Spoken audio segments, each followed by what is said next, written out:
Hey yo, baby D, get your little ass over here on the mic, man. Show these other little niggas they can't fuck with the Dangerous Crew, man. Spit that shit. Shit on gold chain, gold glasses, prime time like Dion. Hey, can't do the Quan, do the Dion. You hear me? He don't speak on me, I don't compete with a peon. Fly in a bundle like my name was Dion.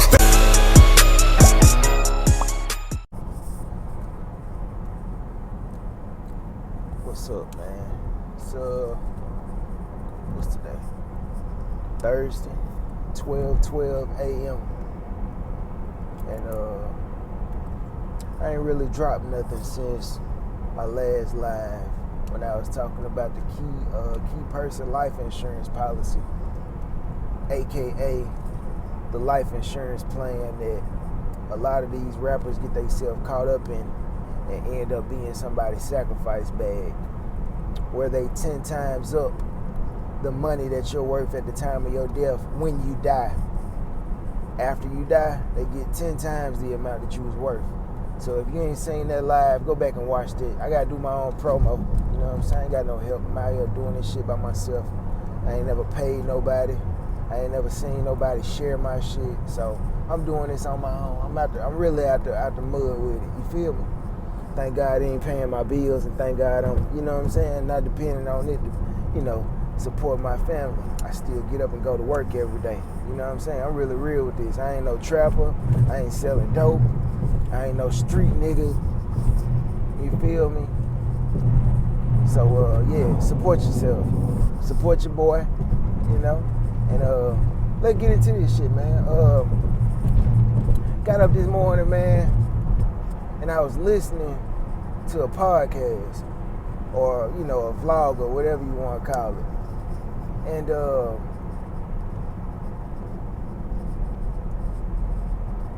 the person that I was listening to, they have a righteous persona, right? They have a righteous persona. But the people that they align themselves with, everything that they speak about is from a hood and street perspective. So it got me to thinking, how can you condone the people that you say that you want to stop doing the shit in the community that you want to see stop being done, if you steady fucking shaking hands and kikiing with these motherfuckers? You feel me? It's almost like you really don't want to see this shit cease. Because if you was really righteous, if you really wanted to see all this stuff diminished, you would be trying to tell the people that's around you, hey, bro, you probably need to stop doing this, instead of just going along to get along with these people, man. So when I was thinking about this, it brought me around to, if that person was doing it, who else is doing it? And it got me to thinking, where do a lot of young black males, or males for any reason, because you got white males that turn ghetto and hood and do ghetto stuff as well, where do we first get introduced to this lifestyle and think that it's okay to deal with and be a part of? And I said, it all go back to your household. So let's break it down real quick without, you know, trying to come off as a critical and critiquing people too bad. I want to just throw something out there, bro. Shit wasn't far-fetched when it came to my mind. So check this. So let's just say you got a mom. Well, before she was a mom, she was a single lady. The type of guys that turned her on, she sought after these type of guys when she was in the club and all this type of shit, right? I don't like a man unless he this type of dude. He got a certain type of ghetto swagger. I can't deal with a square ball ass man, right? can't deal with a square. You don't like a square. You don't like a nigga that turn the other cheek. You don't like a nigga that go to work and drive the bus. You don't like a nigga that, you know what I'm saying? You don't like that.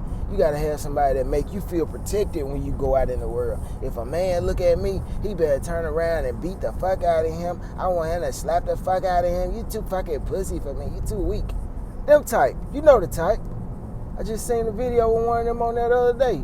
Talking about if a man say something to me and my man don't say nothing, that turn me off. Okay. That type, right? So let's just say we got that type of woman, right? She go in the club. She finds her potential baby daddy in the club, and he's one of these ghetto figures. When the baby comes out, if that's the type of father figure that we have in the house, a fucking thug and a man that's not able to control his emotions and overly aggressive and all this type of shit, and he's a hood nigga, the trap nigga and all this shit. When your kid grow up and it's a son, how can you fault anybody but yourself? You went out and chose this type of dude. You had the choice of two type of dudes that you could have made a baby with, or that you could have gave this child as a role model. But instead, you chose this ghetto acting person. You chose a street nigga to be your dad, your baby's father figure and dad figure in the house. So it made me think, is that the whole lane factor behind where our community is today? Too many of our women want to date that thug that they seen on TV. Too many people wanted that criminal that they seen on TV on rap videos, and enough people didn't want the working 9-to-5 guy that was a computer tech. If we had started dating computer techs back in the day, would it have led us to have a whole bunch of little Bill Gates running around with swagger? Because you can still have swagger. You can still do the New Jack Swing. You feel me? But you don't have to do the fucking shoulder lean when you high off an E-bar. I mean, a E-pill. You feel me? It got me thinking, bro. Like, our households is where it all began. The type of women that your mama chose for you as a role model is what determined where you was going to go in your life, because that was what was going to be acceptable in your household.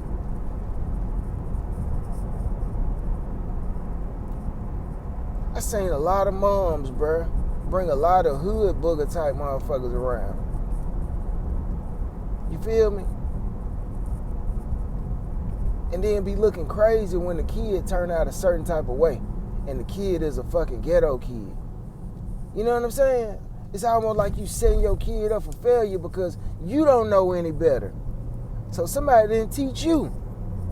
Or if they did try to teach you, you still want to go the street way because of what propaganda you seen on your TV. Girl, this is what's going on. What a man, what a man, what a man. You know what I'm saying? Tim boots. I gotta have a Tim boot, man.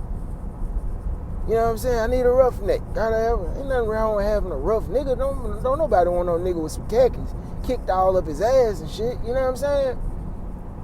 But goddamn, give your kid and your offspring a fair shot by not dating a neighborhood drug dealer that's poisoning his community by copping 50 keys. And then when your kid gets smoked when he 20 years old, doing what he seen in his household, everybody want to run to the news. So stop condoning these fucking thugs if you really want justice like you say you do. If you really want the community to turn around, stop supporting these little thug ass niggas, man. I had a fucking history too. But at some point, you gotta hold people accountable and say, hey, I might be part of the problem. Is the shit that I'm doing a problem? Even the men. If you too dumb to know that what you putting out here in the community is bad or good, don't nobody need to be following you. You don't need to be nobody's CEO, nobody manager. Nobody needs to be listening to your rap music, none of that shit. If you ain't smart enough to say, yeah, that probably is contributing to the problem. If you pass 17, bruh, it could be younger than that. But I'm just gonna give people the benefit of the doubt. If you older than 17, you ought to know what's right and what's wrong for your neighborhood and your community. And you know whether you being selfish or not by doing the type of stuff that you doing. So anybody that's after 17 that's still pushing bullshit, they know what they doing and they just being selfish.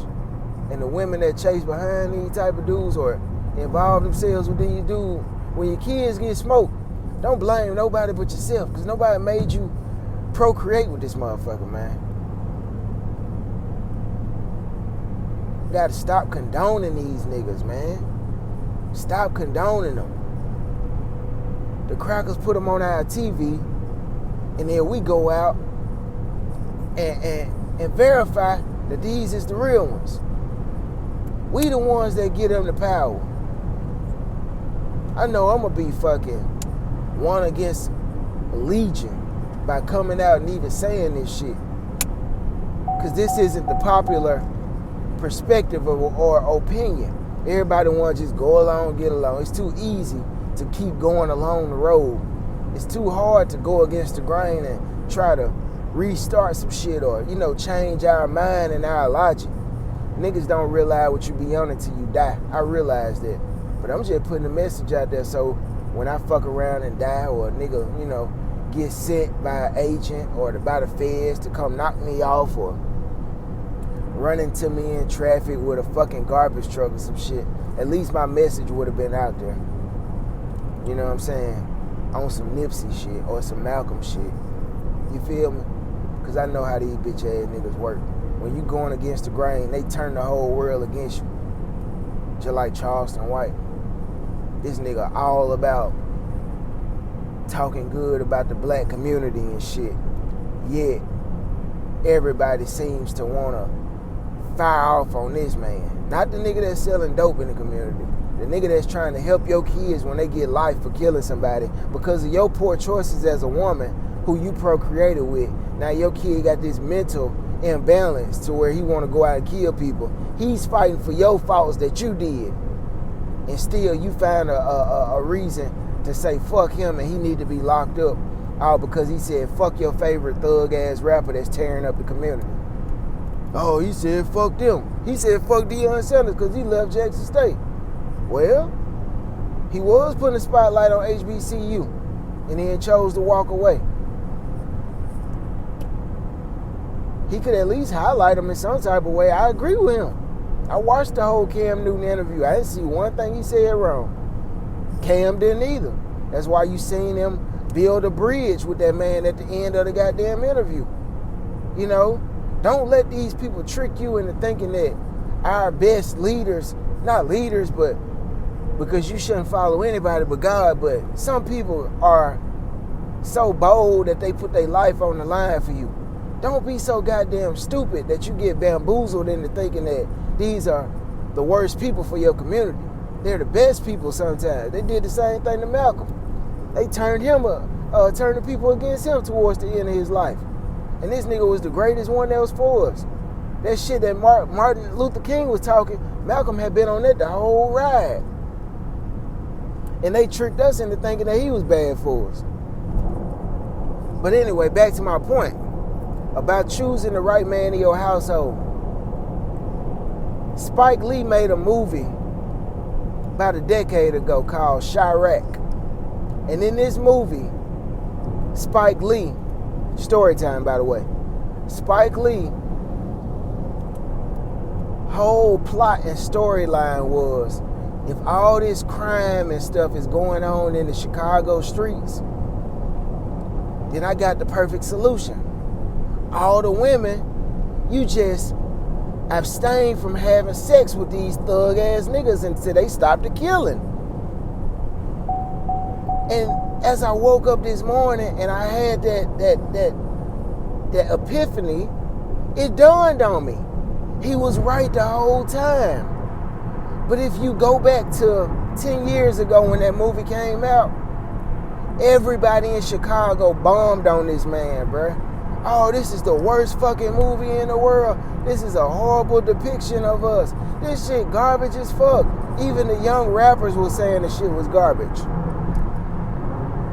But if you look back on it, he was putting you up on the perfect solution. He probably put his life on the line to get that message out there. I got y'all a solution. I'm talking to y'all from the top.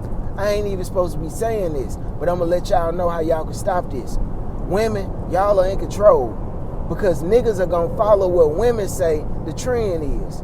If y'all women restrain from having sex with these niggas that's killing, then the shit'll go away because everybody will stop killing. Because niggas gotta get some, you know what I'm saying, some sex. Niggas can't live without that. That's what they go out and hustle for. That's what the jewels is for. That's what the job is for. That's what the car is for. That's what the clothes is for. So if they can't get that because they killing their own community and y'all offspring, then they'll stop. The nigga had the golden ticket the whole time. And people were tricked out of it because somebody pushed that agenda out there. Nah, man, say that shit is garbage. And now, where the fuck is Spike Lee now? He probably got blackballed for making that movie and going against the status quo. Because that's big business for people to get killed. Morticians get paid. Organ harvesters get paid. You know what I'm saying? Casket people get paid. Grave diggers get paid. You know? Gun companies get paid. You know? Police officers get paid. Everybody gets a cut off of one death. One death contributes to many people's pockets. But I just thought that was bugged out. You know what I'm saying? Y'all got to start making better choices in who you procreate with, bruh. You got to give your kids a chance, bruh. Stop dating thugs and bringing them around your kids. You only raising the next generation of killers and gangsters and criminals that continue to tear our neighborhood down. My daughters, when you date, don't go for no fucking thugs, man. Because my grandkids could end up in a prison cell or dead based on who you give them as a role model. I was even a victim to that shit. You know what I'm saying? Not my stepdad. My stepdad was a man. He went to work every day. My dad was a man. He went to work every day. You feel me? But I've seen figures in my life that weren't the best. You feel me? So, do better, my nigga. Do better, my sister. Do better, man. Stop verifying these thugs. If you got a platform, stop kikiing with these thug ass niggas unless they talking about changing their ways. That's where it begins. Tell these niggas, man, you gotta let that shit go, or else you pushing us back 10, 15 years. Still upholding street code. Nah, I can't snitch. If they ain't gonna snitch and you got a righteous platform, keep them off your platform. Because that's a direct contradiction of what you're trying to do. And you making it look like it's still cool to be the person that this guy is that won't snitch. If you really want righteousness. You feel me? 100. Fuck you.